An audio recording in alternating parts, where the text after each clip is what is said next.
Ok, bien. O sea, todavía estaban en la transición de, bueno, ¿por qué el bautismo de Juan y el bautismo de Jesús son bautismos diferentes? Y vamos a ver eso hoy. Hermano Ortega.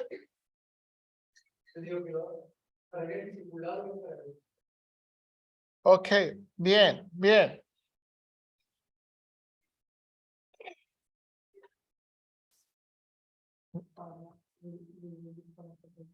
Para poder bautizarse. Sí, hermanos.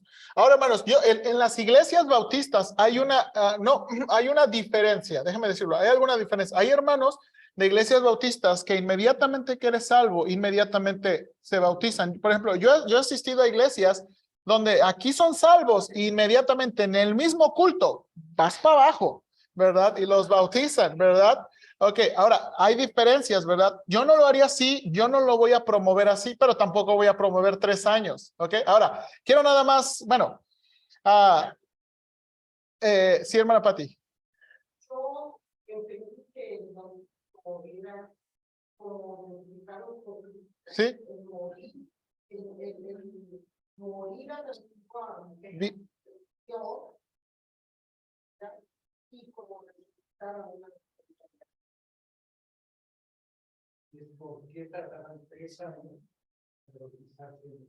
sí.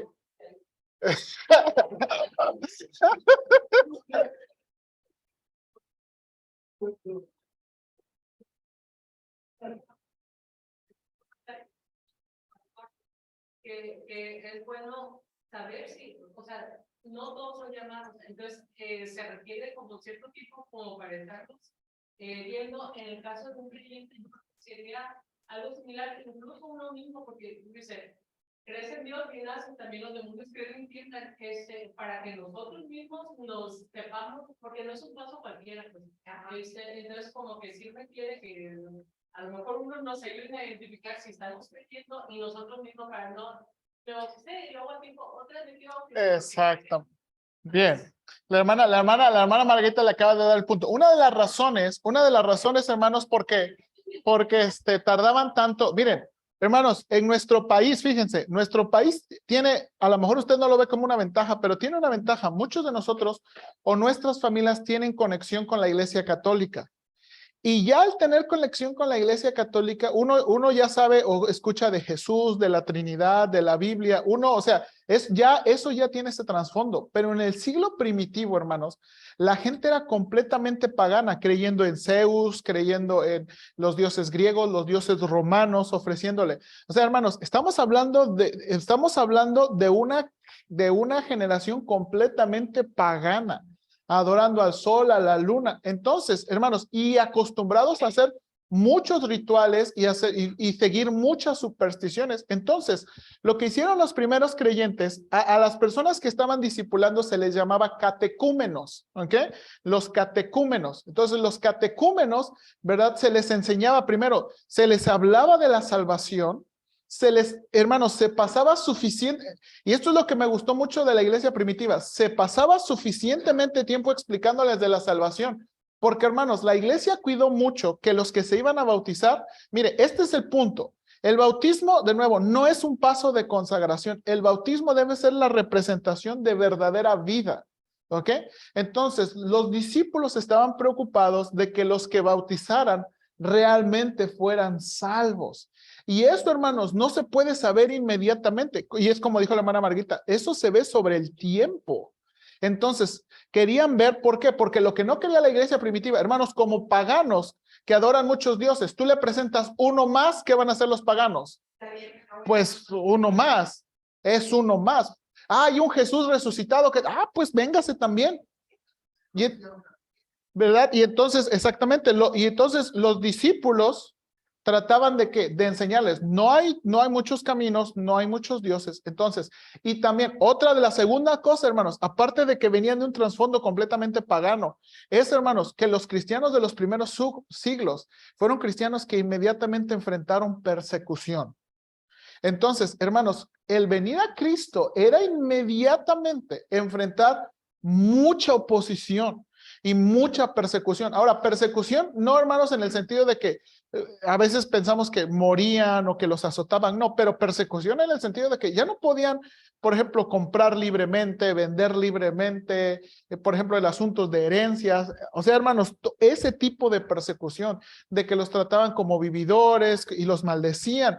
Entonces, básicamente los discípulos preparaban a los catecúmenos para enseñarles, bueno, la vida cristiana, porque mire, les decía, la vida cristiana, a lo que vas a ser introducido es a una vida que no va a ser fácil. O sea, les iban a introducir una vida, mira, tú vas a ver, el aceptar al Señor Jesús y ser un discípulo del Señor Jesús te va a costar y te va a costar mucho. Y los introducían a eso, ¿verdad? Y entonces el día de la resurrección, y eso después le puedo enseñar todos los ritos que tenían, ¿verdad? Era muy especial, empezaban a ayunar desde el miércoles y todo eso, y en la mañana había culto y los resucitaban. Todo era un evento muy especial, pero el día de la resurrección era el día especial cuando se los bautizaban. Ahora, hermanos, les voy a poner un video.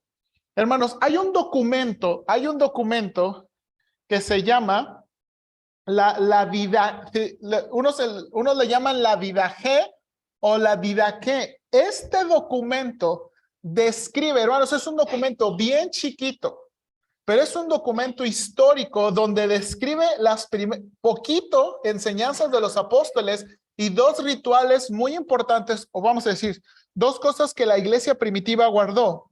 Uno de ellos es el bautismo y el otro es la cena del Señor, ¿ok? A lo mejor algunos, dígame. Ahorita va a ver. Ahorita van a ver, ¿ok?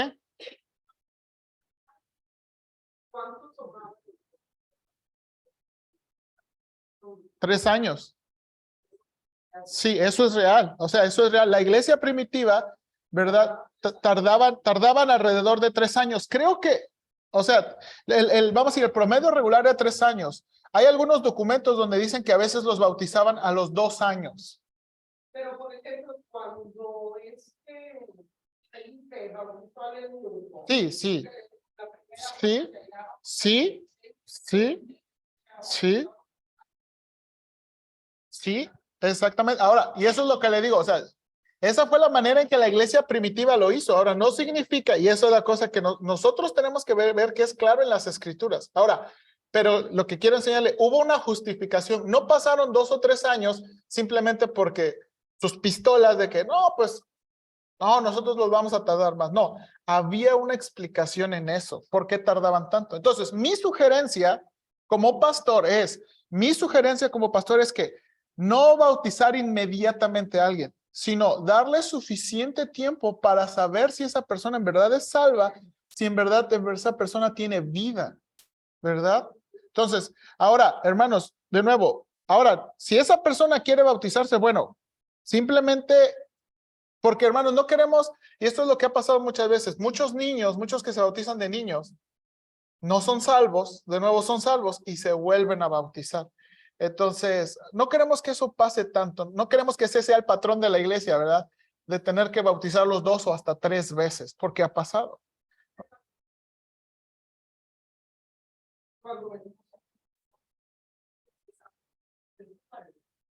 ¿Sí?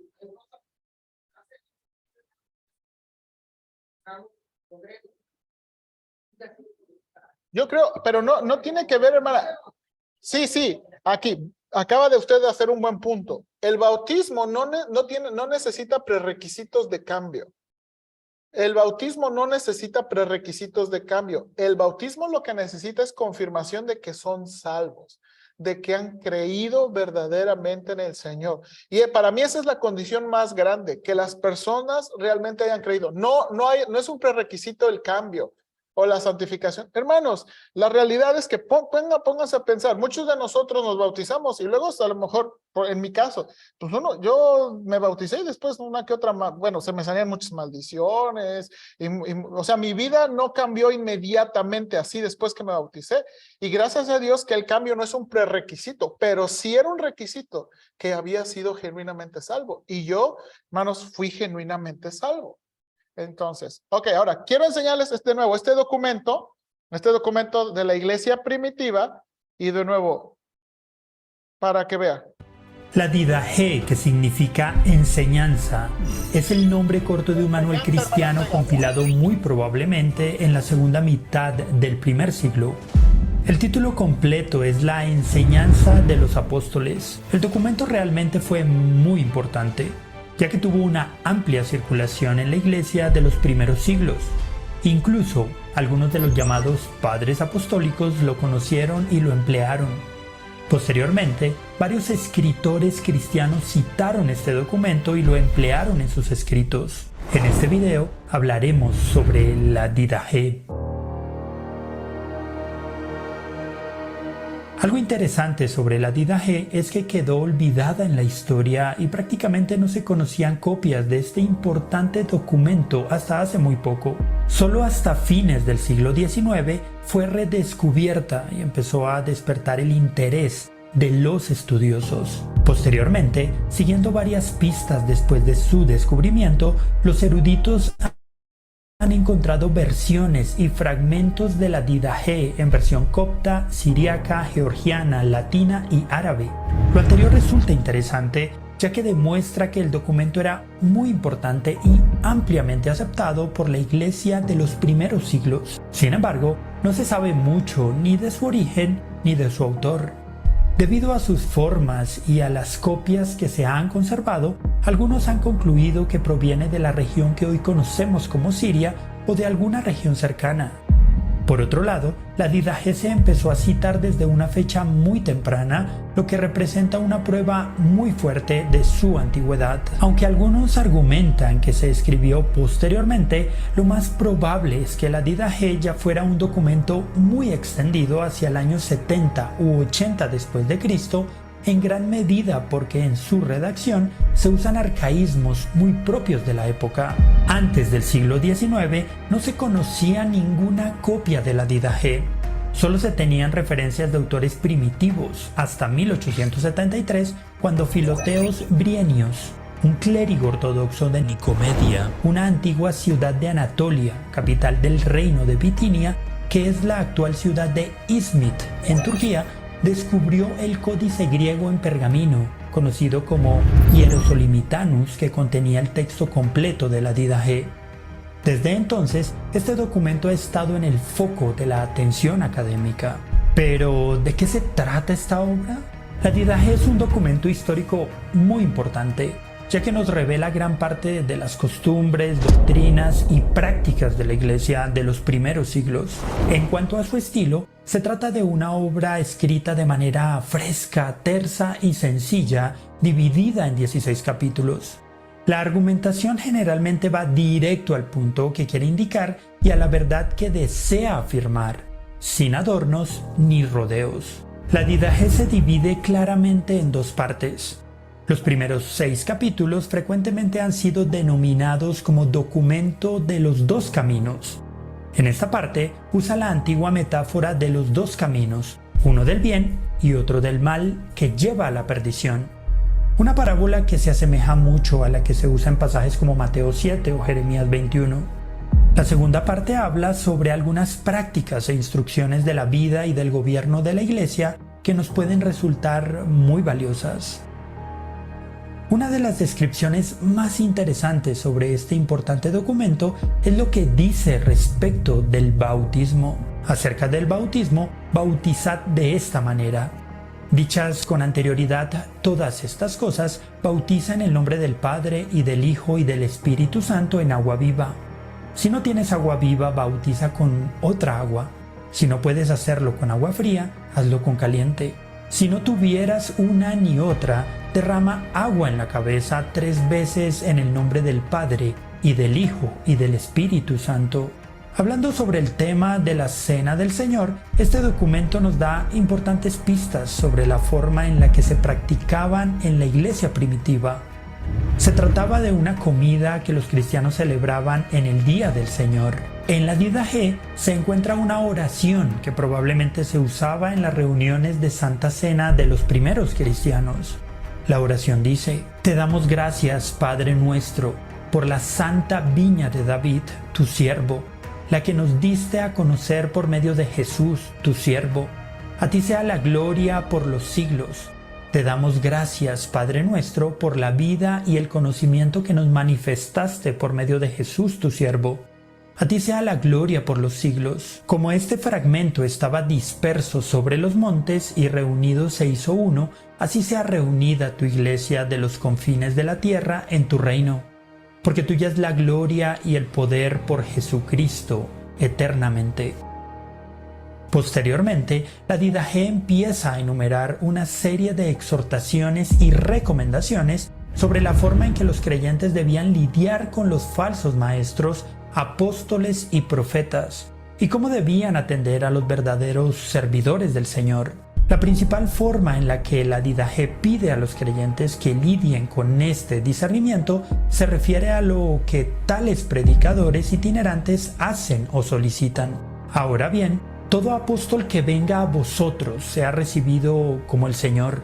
Sin embargo, no se detendrá más de un solo día.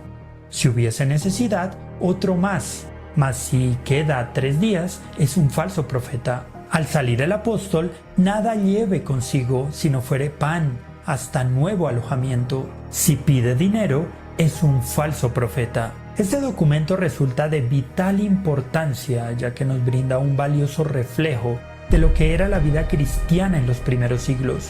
También nos da pistas sobre lo que una comunidad cristiana tan temprana ya creía y practicaba, como el bautismo en el nombre del Padre, del Hijo y del Espíritu Santo, como la celebración de la Cena del Señor y sobre cómo trataba la Iglesia con la herejía. Entonces, si la Didache fue escrita en una época tan temprana y provee instrucciones tan importantes y doctrinalmente correctas, ¿por qué no está en el canon bíblico? Una de las razones probables por las que este documento no fue incluido en el canon bíblico es que su autor no era conocido. Un libro incluido en las Escrituras debía haber sido escrito por un apóstol o por un discípulo de un apóstol. Y esa era una regla muy importante para que un libro fuera incluido. Muchos sugieren también que el trabajo fue aislado, quizá en una región alejada y muy rural, lo que hizo que el documento fuera considerado como muy local y no universal. También pudo ser un tema de calidad de la escritura, ya que no estaba al nivel de los demás libros del canon. Por otro lado, una posible asociación con los montanistas pudo haber afectado también su inclusión.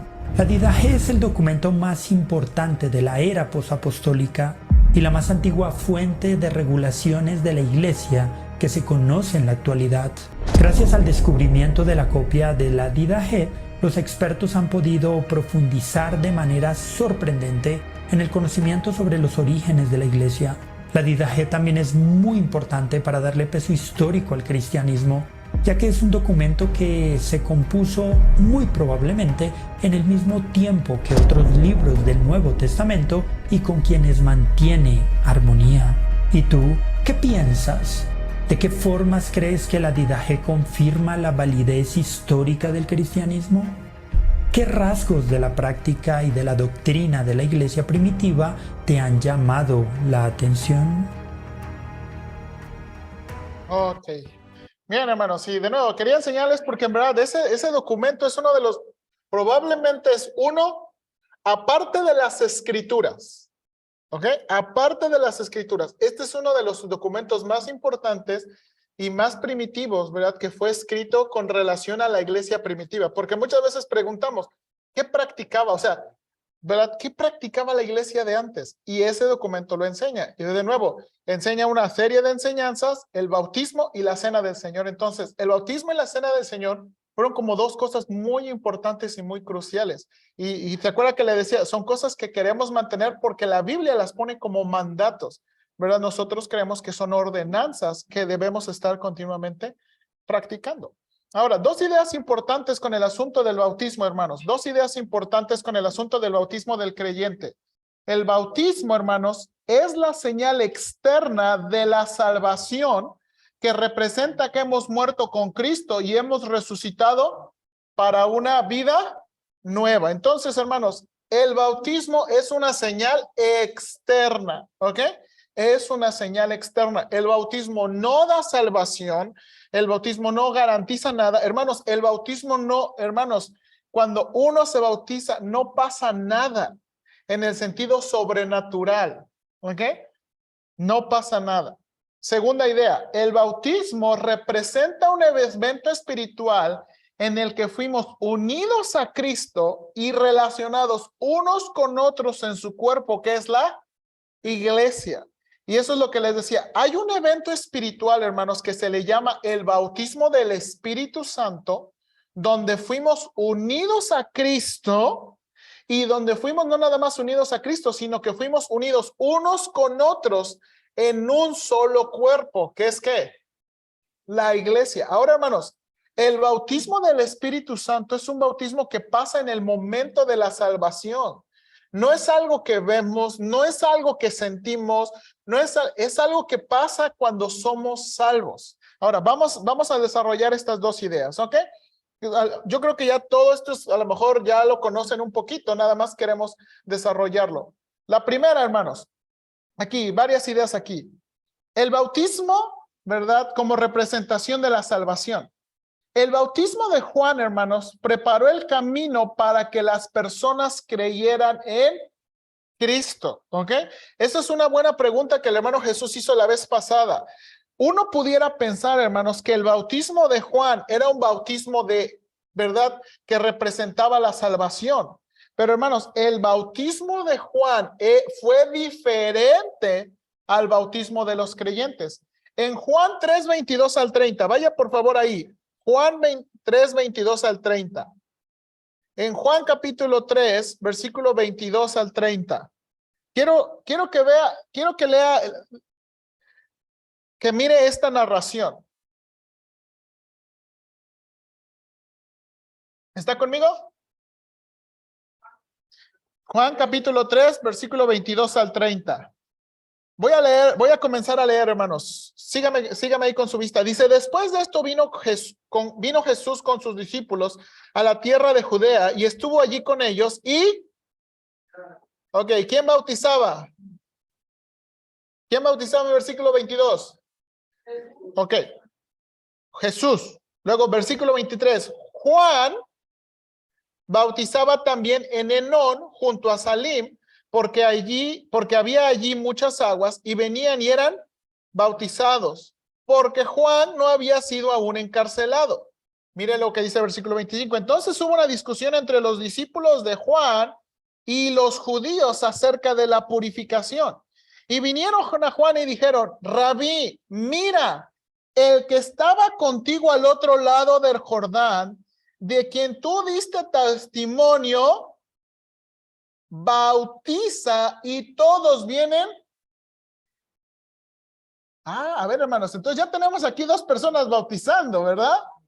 Entonces ya tenemos dos personas bautizando. ¿Quiénes son estas dos personas bautizando? Juan y Cristo.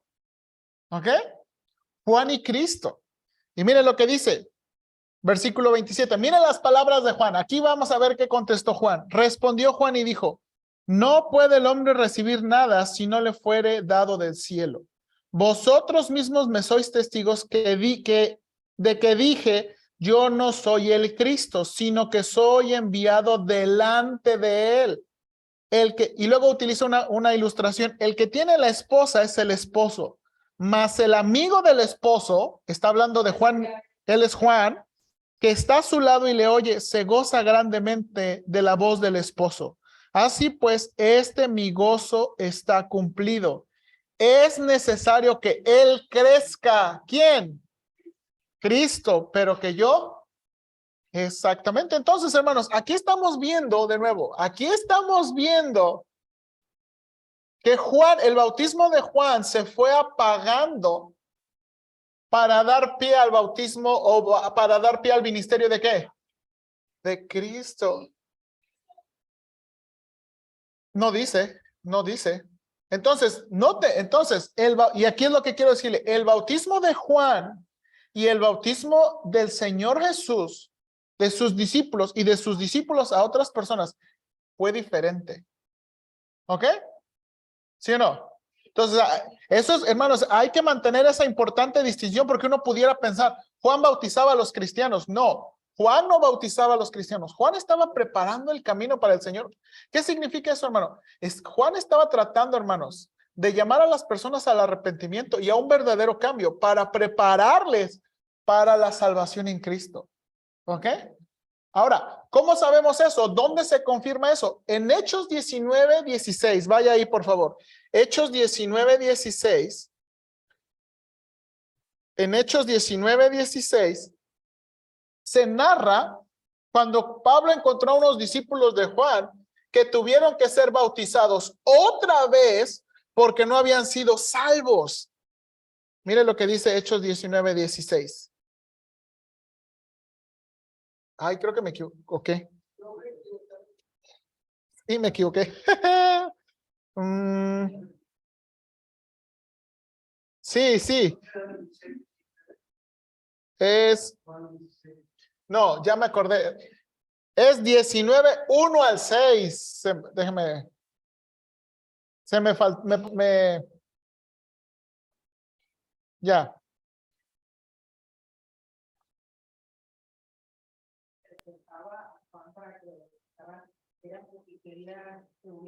Exactamente, exactamente.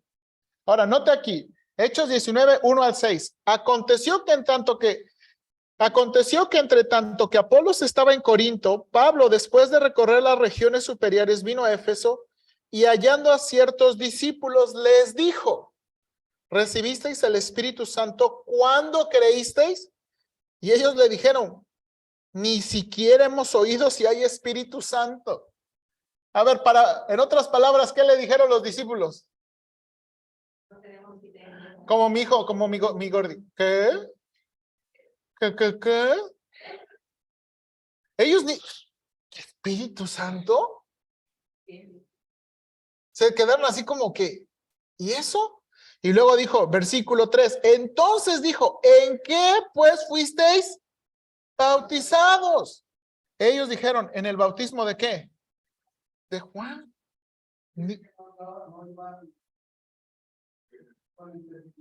Sí, no habían sido salvos. O sea, nada más, ahora, de nuevo, recuerde, todas las personas que se acercaban a Juan estaban mostrando, yo quiero un cambio. ¿Ok? Ahora, note aquí, mire lo que dice aquí. Dijo Pablo, Juan bautizó con bautismo de arrepentimiento, diciendo al pueblo que creyesen en aquel que vendría después de él, esto es en Jesús el Cristo. Cuando oyeron esto, fueron bautizados en el nombre del Señor Jesús. Entonces, ¿los volvieron qué? A bautizar. Los volvieron a bautizar. ¿Por qué? Porque no habían escuchado el evangelio. Y luego miren lo que dice versículos 5 y 6. Cuando oyeron esto, fueron bautizados, versículo 6, y habiéndoles impuesto Pablo las manos, vino sobre ellos el Espíritu Santo y hablaban en lenguas y profetizaban. Eran por todos unos 12 hombres. Hermana Pati.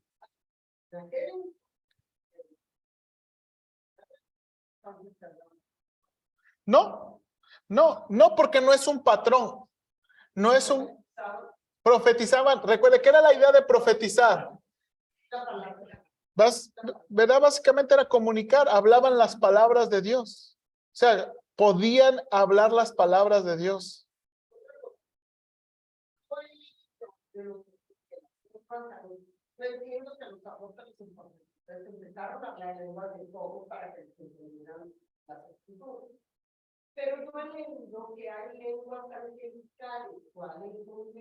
No, cuando la única mención de que existen lenguas angelicales es de Pablo, y Pablo lo escribe de manera hipotética. Dice, si yo hablase lenguas angélicas, o sea, Pablo está diciendo, si aún yo llegara a hablar un tipo de idioma que es muy superior, eso es lo que está tratando de decir Pablo.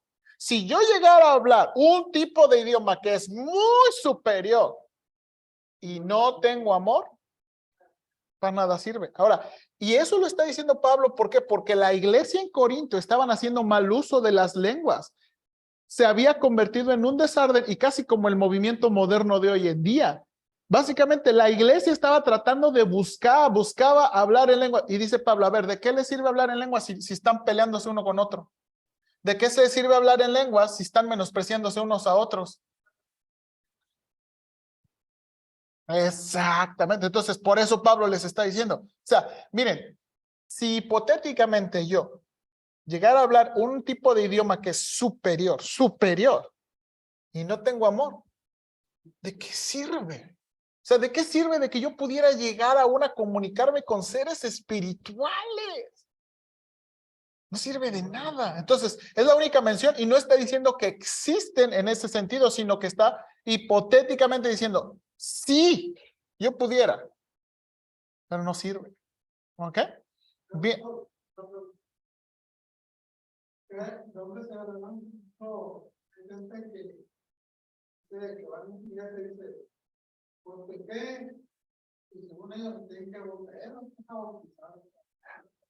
Es un malentendimiento del bautismo.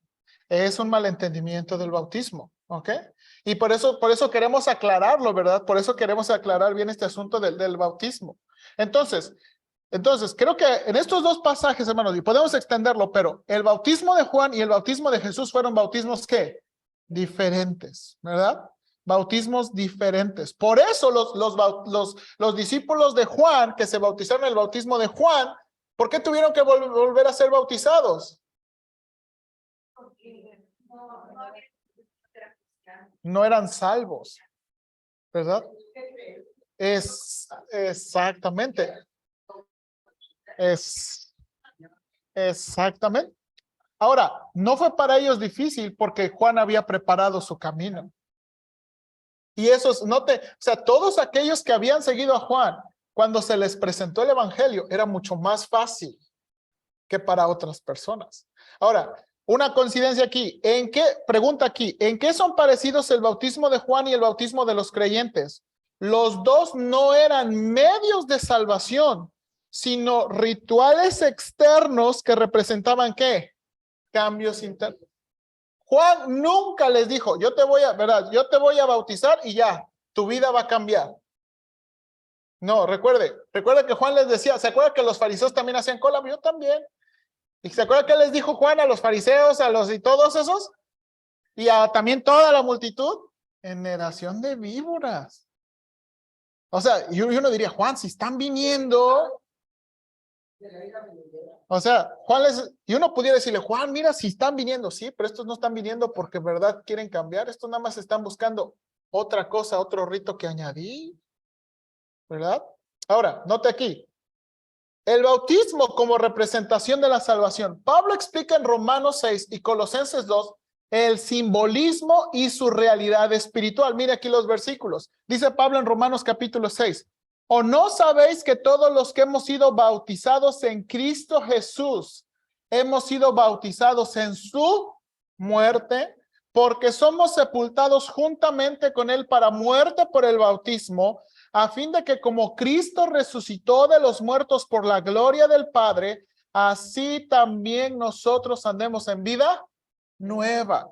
Hermanos, una de las razones por qué nosotros creemos que el método correcto es la inmersión, es porque la inmersión representa ¿verdad?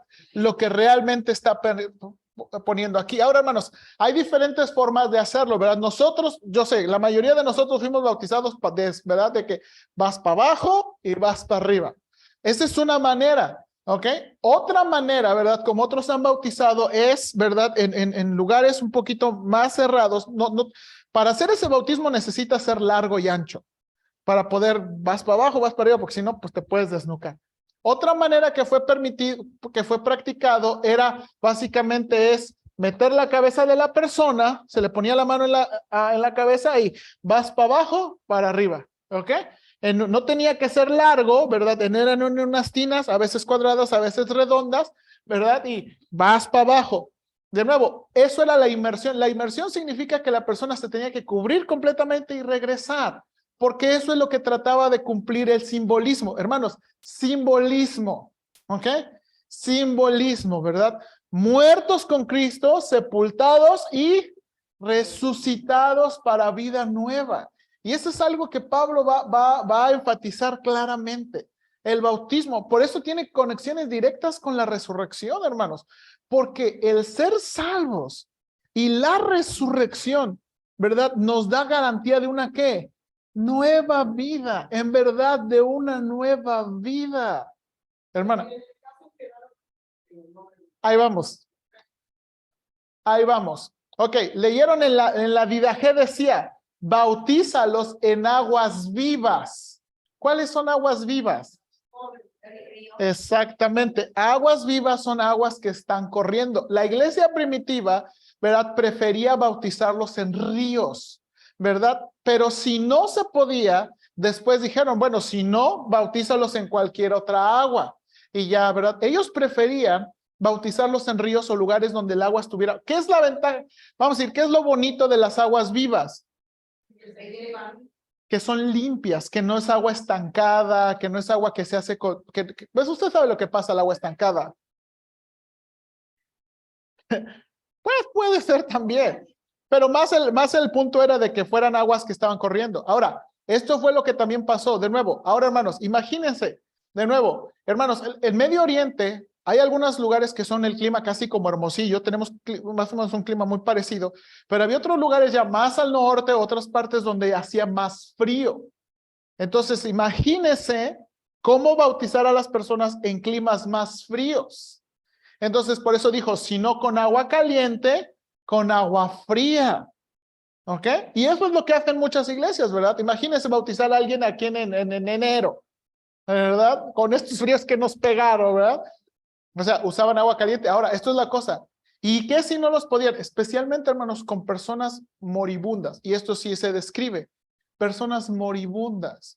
Personas que ya no puedes llevar por ejemplo, imagínense que alguien, yo no sé, hermanos, imagínense que me toca alguien en el hospital que me dice, pastor, yo me quiero bautizar y no lo puedo sacar del hospital. ¿Qué voy a hacer?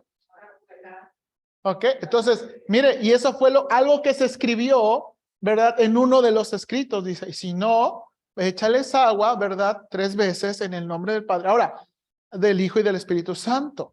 Ahora, pero ¿por qué ahora aquí viene el asunto, ¿por qué se permitió eso o por qué se hizo eso? Cuando no había otra opción.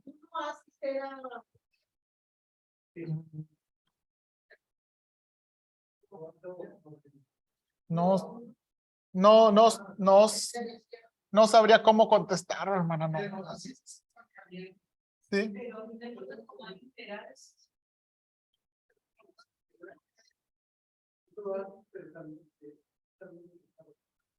Bueno, sí, sí. Ahora, aquí de nuevo el punto. Por eso el bautismo, de nuevo, el punto de la inmersión es, de nuevo, representar el simbolismo lo mejor posible. ¿Ok? El punto, ¿verdad?, es representar el simbolismo. ¿Cuál es el simbolismo en el bautismo? Muertos con Cristo, sepultados y resucitados, ¿para qué? Vida nueva. Ahora, mire cómo lo dice Colosenses. Colosenses capítulo 2, versículos 11. En él también fuisteis circuncidados. Mire las palabras que está usando Pablo, que son un poquito raras para nosotros. Fuisteis circuncidados con circuncisión no hecha a mano. Uno leyendo esto diría, a ver, Pablo, estás un poquito... Sí, y luego si usted es mujer, Pablo, estás más mal. Note aquí, al echar de vosotros el cuerpo pecaminoso carnal en la circuncisión de Cristo.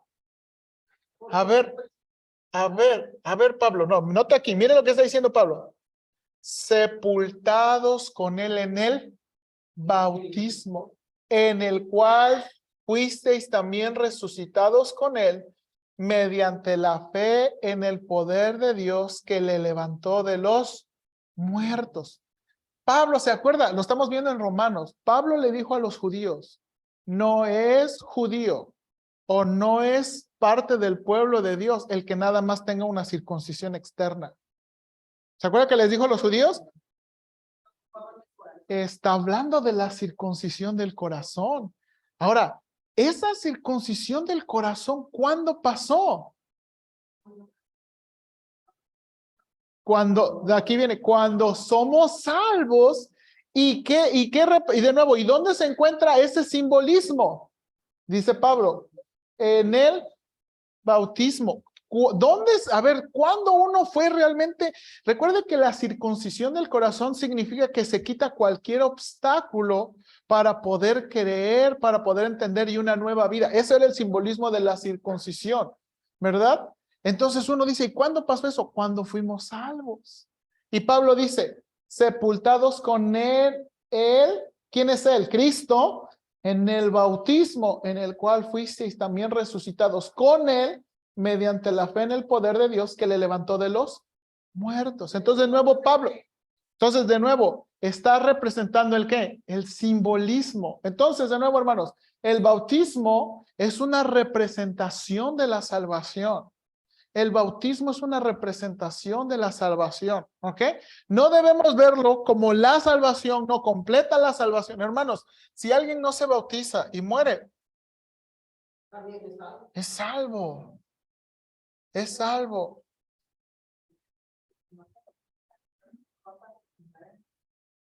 Sí, de nuevo, pero esa es mala interpretación. No, también los bautistas enseñan eso. Sí, también lo...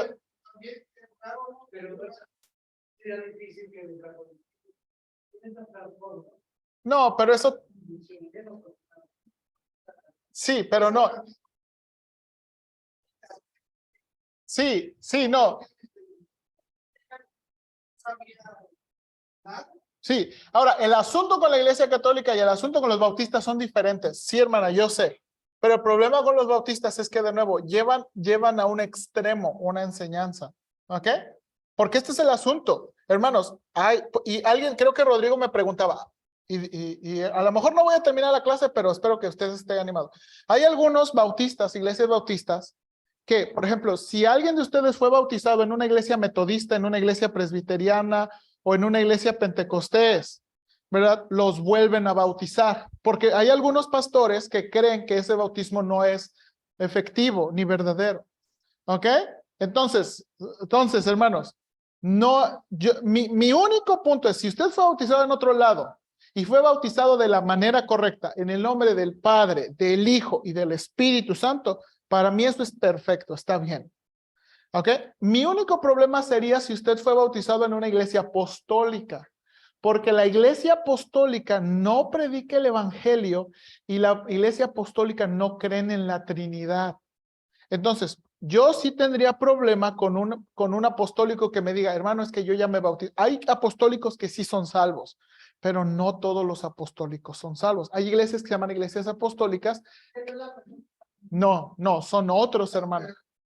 No, los apostólicos son otros, son otra denominación cristiana, pero son apostólicos. Yo sí tendría problema con un apostólico que es salvo y que me diga, yo ya me bauticé, porque a ellos no los bautizan en el nombre del Padre, del Hijo, solamente los bautizan en el nombre de Jesús. Ahora, hermanos, ¿por qué tengo un problema? Porque los bautizan en el nombre de Jesús porque no creen en la Trinidad. No creen en la Trinidad. Entonces, ahí sí, pero si usted fue bautizado en una iglesia metodista, presbiteriana o pentecostés y fue bautizado de la manera correcta, hermanos, y usted fue bautizado después de ser salvo, subsecuente a la salvación. Pero de nuevo, hay algunos pastores. Ahora, hermanos, de nuevo, ellos tienen sus razones, ellos tienen sus argumentos. En mi entendimiento, para mí no es necesario. ¿Ok? Para mí no es necesario. ¿Ok? Ahora, vamos a seguir con la siguiente idea. Sí, hermano. Ok, ahora siguiente. El bautismo, la siguiente idea, el bautismo como representación del evento que nos unió con Cristo y su iglesia. De nuevo, el bautismo también representa un evento que nos unió con Cristo. ¿A qué evento espiritual nos estamos refiriendo? Recordemos que Juan anticipó que Cristo iba a bautizar con Santo. Sí, pero acuérdense que Espíritu Santo y fuego son dos adjetivos para el mismo espíritu, ¿ok? No son dos cosas diferentes, ¿verdad? Ok, ahora, Nota aquí, de nuevo, hermanos, la idea aquí. Recuerda que Juan les dijo, yo los bautizo con agua, pero va a bautizarlos alguien con el Espíritu Santo. O sea, el contenido va a ser ¿qué? El Espíritu Santo. ¿Ok? El Espíritu Santo. Ahora, en el Pentecostés fue el cumplimiento de esa promesa. Cuando los discípulos, los apóstoles recibieron al Espíritu Santo, fue el cumplimiento de la promesa. Mire, por favor, Hechos capítulo 11, versículos 15 al 17. Hechos 11, 15 al 17. ¿Alguien lo tiene? Si alguien me ayuda a leerlo, por favor.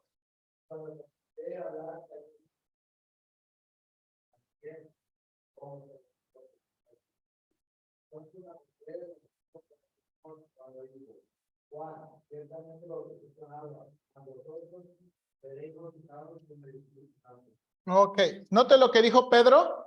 Pedro les está predicando a los gentiles. Hermanos, esto es increíble.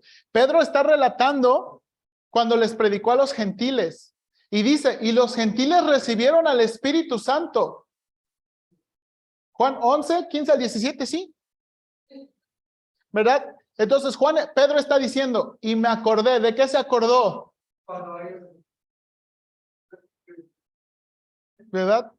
Que prometió. Entonces, este evento, hermanos, el evento en que somos unidos con Cristo, ¿verdad? Se le llama el bautismo del Espíritu. ¿Ok? El bautismo del Espíritu. Hermano. También esta lectura es lo que nosotros entendemos por qué Dios nos pone a Pedro y las llaves del reino. Porque fue el testimonio que testifica él, que no solamente que los sino que ahora los gentiles, sí. Sí. Ahora, yo nada más, de nuevo, hay que tener cuidado con la idea de que Pedro tiene llaves y paro y cosas así. Ahora, hermanos, sin duda, Dios le dio a Pedro un lugar prominente en la iglesia. O sea, eso es sin duda. Recuerde que el libro de Hechos va a contrastar el ministerio de Pedro con el ministerio de Pablo. ¿Ok? El libro de Hechos, los primeros capítulos de Hechos, Pedro es el líder. Pero después, Pablo es el líder. Entonces, que hermanos, Dios le dio a estos hombres lugares prominentes en el ministerio, ¿verdad? Pero ya otras cosas, ya.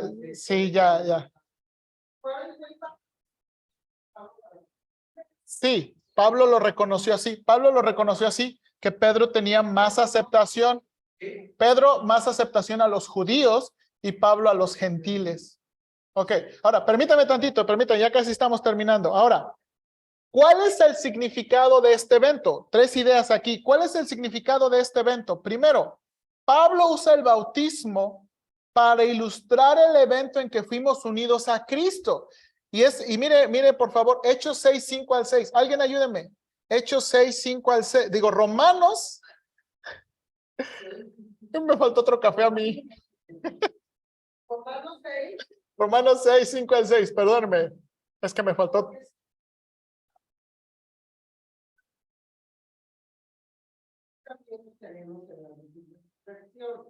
Sabiendo esto, que los 10 hombres fueron crucificados juntamente con ellos, para que el cuerpo del pecado sea a fin de que los pecados más tarde. Amén. Y de nuevo, Pablo sigue expandiendo este asunto del bautismo. Primero, el bautismo es una representación de que muertos y sepultados. Y luego aquí dice en versículos 5 y 6, porque fuimos plantados. La palabra plantado, ¿sabe? También puede traducirse de otra manera. Porque fuimos injertados. ¿Cómo funcionan los injertos, hermanos, de las plantas? ¿Cómo funcionan?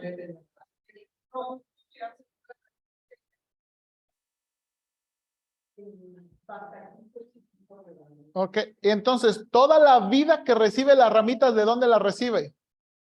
Del tronco principal. Esa es la figura que está usando, porque fuimos injertados en Cristo. Hermanos, nuestra vida es la vida que fluye de Cristo hacia nosotros. Esa es la que está usando Pablo, porque si fuimos, hermanos, plantados con él en la semejanza de su muerte, dice, también lo seremos, ¿qué?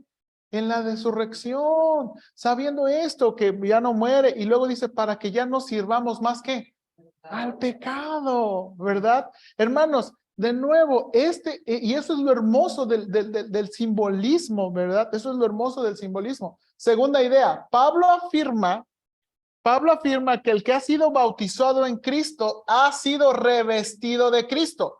Gálatas 3, 27 al 28, por favor. Gálatas 3, 27 al 28.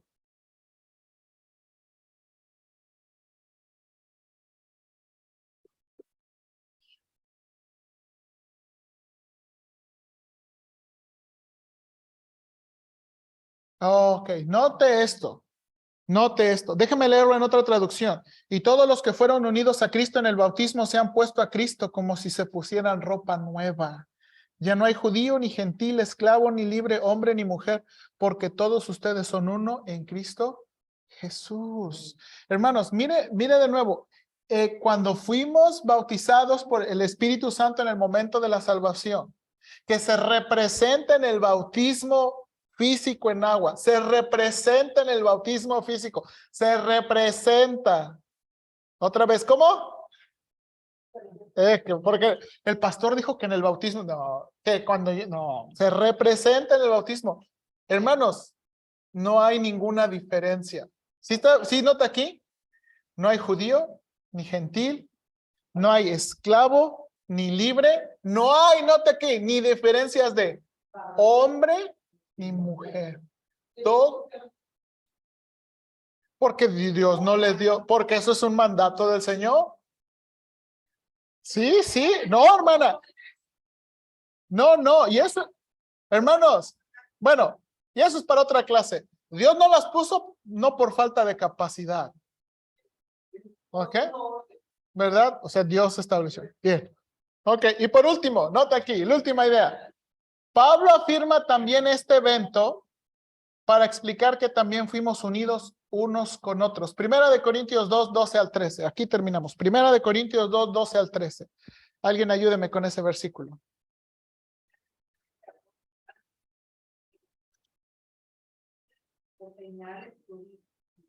A ver, hermana, si es ese 12, yo dije 2, 12, ¿verdad?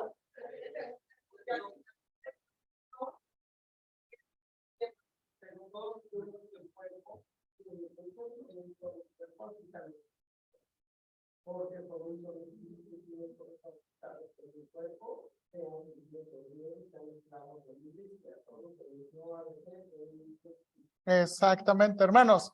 Y este es, de nuevo, esto es también lo que representa el bautismo. De nuevo, el bautismo del Espíritu Santo nos une con Cristo.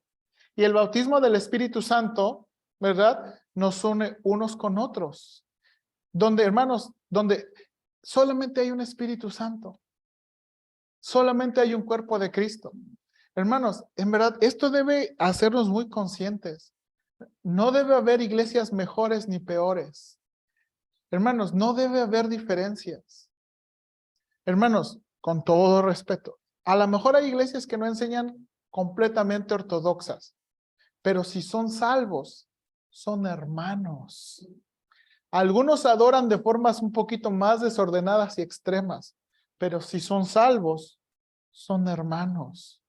Porque de nuevo, todos somos puestos en un ¿qué? Mismo cuerpo, en un mismo cuerpo.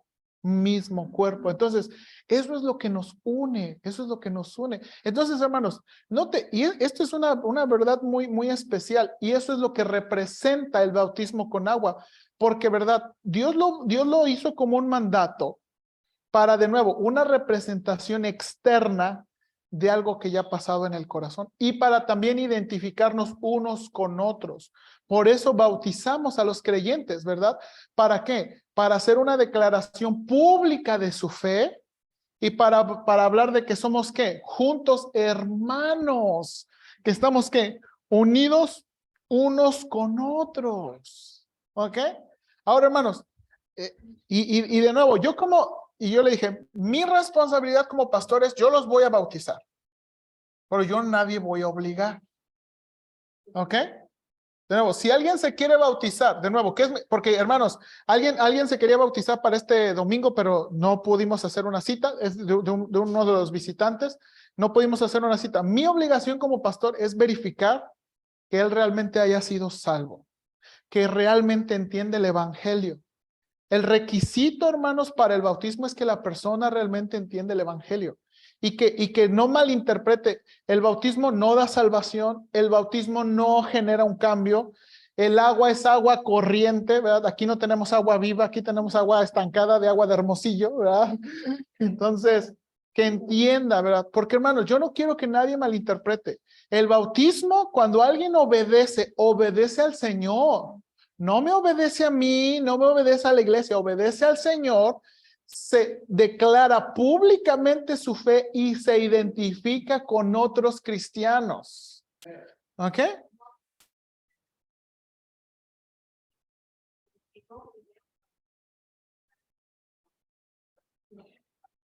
Después de mi posición aquí, pero después de como la Biblia sigue dando la religión, pues me bautizo por todas, de hecho, yo voy a estar salva por todos lados.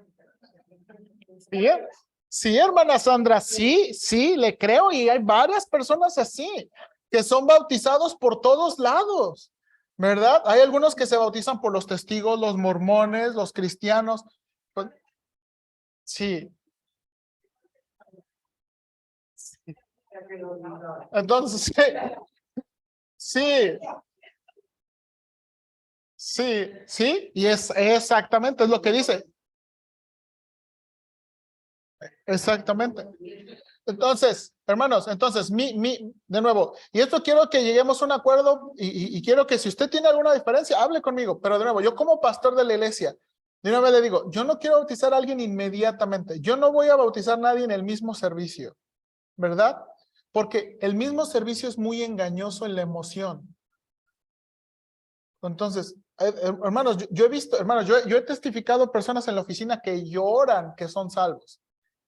Y 2 semanas después, hermanos, bueno, esas personas que yo he testificado ahí en la oficina llorando, nunca han regresado. Hermana. No dice cómo celebraba la Santa Cena en Iglesia como cada cuadro. La iglesia primitiva, sí. Cada domingo, empezaron cada domingo. Y luego ya la fueron espaciando y empezó a ser más sofisticado. Después les voy a enseñar, es parte de cada que celebremos la cena del Señor, voy a ir enseñándoles esas cosas. Ok, bien hermanos, aquí terminamos la clase, vamos 5 minutos. Hermanos, no va a haber refrigerio.